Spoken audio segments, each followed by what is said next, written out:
Last year, obviously Vladdy had a remarkable offensive season, was better in home runs, on-base percentage, total bases, etc. But Ohtani wins because of the duality of pitching and hitting. Now this year, Ohtani has been appreciably better as a pitcher, not as good as a hitter, but it feels like Aaron Judge is going to be the MVP because everyone's like, are you kidding? He might break Maris's record. He's on a team that's going to win the division. How do you have it right now? Who's the MVP? Well, I think it is Judge.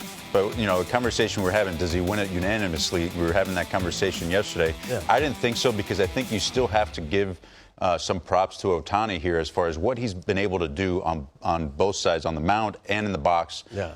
We've never seen anything like that, especially at that kind of level. But like we were talking about off air, I mean, it takes a season like Judge was having. We just saw those numbers in order to take that spotlight off of Ohtani as far as the MVP, because what Judge is doing is just as historic.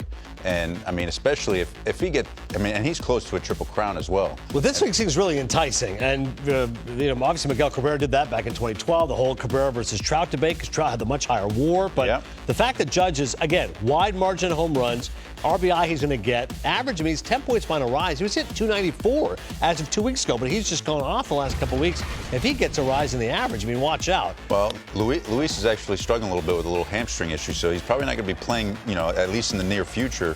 But, Judge can get there, and just the fact that he's even that close is pretty remarkable to go along with the power numbers he's been able to put up. Yeah, and for Ohtani, it's like it gets so frustrating because you go, well, the team still stinks. And I guess that is where you look at the valuable aspect. But I'm like, it's not his fault. The rest of the team isn't nearly as good as him. No, and it's something me and Pete actually have been talking about, too. Like, a lot of players don't maybe look at the word valuable and think of it the same way as, let's say, media and the writers think about it as well. A lot of times when we think MVP, we think just the best player in the league. Right. So a lot of guys are going to point to Ohtani as like, look what he's doing. Yeah. But at the same time, it's easy to see Judge and say the same thing.